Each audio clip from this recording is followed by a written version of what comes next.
Good afternoon, or what is a warm, bright and sunny day. It is Wednesday, the 26th of April. I've got a nice hot cup of tea.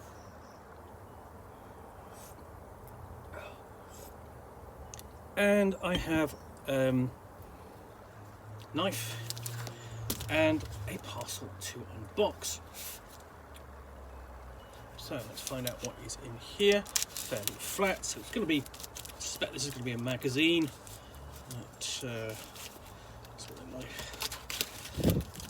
Through the sellotape. There we go. Yes, it is. And what I've got here is a copy of Heroes, Volume 1, Number 1. Heroes, the role-playing magazine, and it's from Avalon Hill. We're here, Lords of Creation, Powers and Perils, James Bond 007, and RuneQuest. So those were the core role-playing games that Avalon Hill really published in the early 80s, and the absolute classic of these, of course, was James Bond 007, which I recently reviewed, and it's actually the pitch perfect sort of simulation of the James Bond role-playing game. And of course, they published RuneQuest 3 infamously. So in this issue, RuneQuest, what's new for RuneQuest? Greg Stafford's History of the Lunar Empire, Powers and Perils travels through Dunara, Lords of Creation, survival run of the Star Nomads, etc. News from the world, Dune scenario, Talonguard review. So what have we got in here? This would have cost you $3 back in, let's have a look, 1985, 86, something like that. Don't have an exact date on this, but I can find that out. But we opened up and we've got an advert for various titles for the James Bond role-playing game, because this is probably James Bond is 84, so we are looking probably 85, 86 because of the number of titles available. And then we've got contents page, and we have more adverts for more Avalon Hill book games. So Elric and Dragon Pass, classic fantasy role-playing game, fantasy board games from Avalon Hill, because Avalon Hill was much better known as two things: board game publisher and war games publisher. And we have History of the Lunar Empire, Part 1, Birth of the Goddess to the Rise of the Red Moon. And we have essentially introduction to the Lunar Empire as a as a nation, and possible threat to everyone living in Sartar, of course. So it's quite short, followed by a map, and then we have a Traveller's Guide to Dunara, which is I think this is going to be, let's find out what that is for. Powers and Perils. Powers and Perils, designed by Richard Snyder, who also worked with Dave Anderson on the fantasy adventure role-playing game, which isn't very good. And this was Powers and Perils was kind of like a fantasy role-playing game that was quite complex, on a par with Chivalry and Sorcery in its day. Didn't catch on. And it was a box set and a couple of other things. And then we've got that. That's quite plain, and it's followed by what's so great about Powers and Perils. Essentially, this is the Richard Snyder, the designer, pitching the role-playing game to the reader. And continuation about the nation of Dunara. We have a bit more background, a couple of hexes, pitching it as a setting. And then we have we switch to board games, where we have Amoeba Wars and Analysis. That's a classic board game, science fiction board game from Avalon Hill.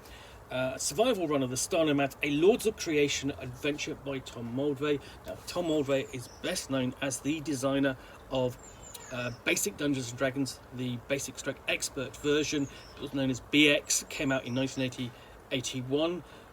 Worked on it with Stephen M. Marsh, and has since become the basis for the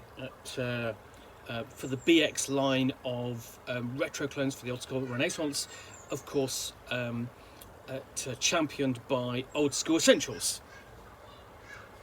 So the Star Monad survival maze must be used to the Lord's of Creation rules, including the Book of Foes, so we have a sort of like background for creating Star Monad characters, and then well, it's Star Nomad. Sorry, it's okay. Okay, that doesn't look like Nomads, which is what it's meant to say. It should be, you know, Star Nomads. It's sort of like, that's the kind of thing, you know, you're kind of going, somebody should have asked the question. So we've got background on, it's not got background to the setting and the Star Nomads or Star Nomads and their origins, and then we get into the adventure itself, and equipping. There's some quite nice artwork there.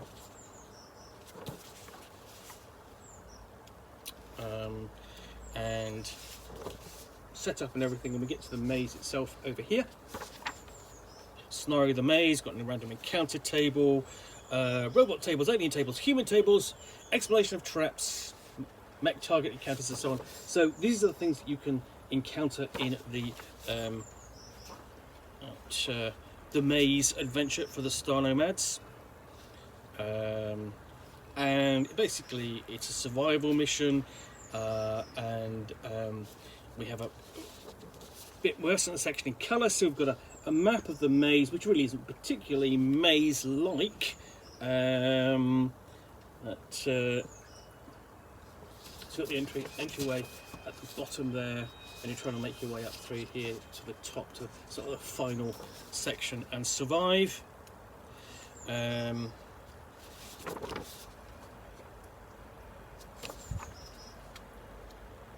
So this is actually quite a lengthy section, numerous different sort of like sections.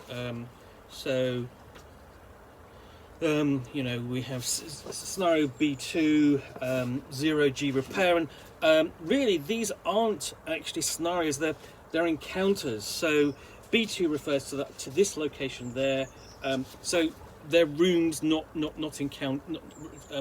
scenarios, but they're highly detailed. So you know, we've got like scenario B6. The oxygen test is quite lengthy. Starting down there and running sort of like for over a page, you know, and exploring its consequences. Then we get a psychic attack, encoded auto medic, things to discover in the scenario. Survival awards, new scenario set D is survival awards, essentially what you get for passing your way through, and then there's new foes which have been added as a result of the scenario. So several of those. And we've got player handouts, a bit plain in terms of player handouts. It's very kind of war game-ish like, and that's not entirely surprising given the nature of Avalon Hill as a publisher. You know, to a publisher like Avalon Hill, writing a war game and the layout in which it would be written was natural. You know, that's how games were laid out. Then we have continuation from page 6. So we actually have the continuation of the early article, history of the Lunar Empire. So it's actually longer than it looks. It's just this sort of like, you're kind of going. It ends after after 2 pages, and it goes on to that, and you're kind of going. Clearly, that could have been sort of like pushed further on, you know. Yeah. Also, there is a map of the Donara area there. I missed on the earlier page. Sorry. Anyway, so flip back to the continuation of the Lunar Empire description. So part 1 of its history.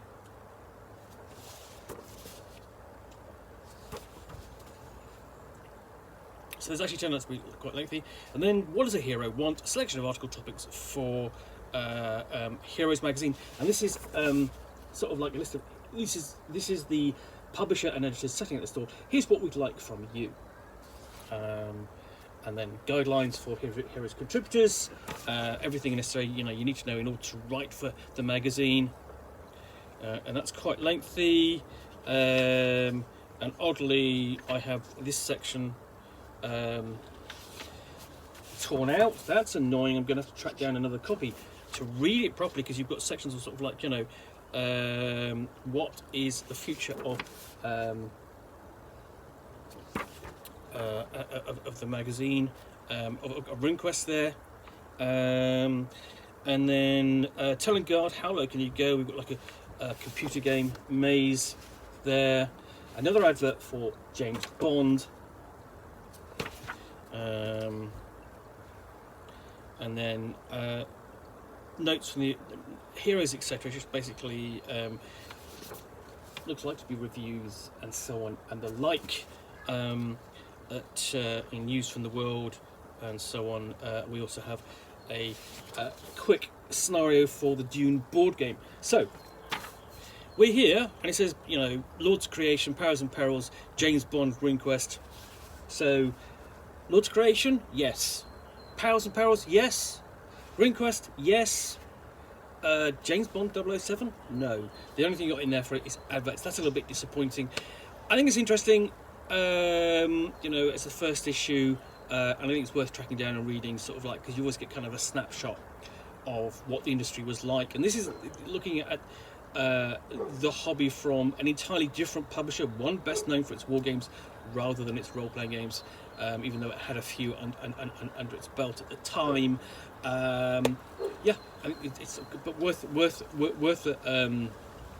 your time finding, and hopefully future issues to determine, you know, if there's actually game world content or interesting things to read. Anyway, thanks for watching another unboxing in the Nook. If you've enjoyed this, then please do click on the like button down below, and of course if you got any comments or feedback, I do appreciate you taking the time to post those. And lastly, if you want to be alerted to yet more unboxings in the Nook, where you will see me out here with a package containing a book or game, or in this case a magazine, which I will unbox and chat about to the best extent of my knowledge for roughly 10 minutes or so, all of course accompanied by a nice hot cup of tea, then please do click on the subscribe button down below. Thanks again for watching another unboxing in the Nook. I'll be back again soon with another one. Bye for now.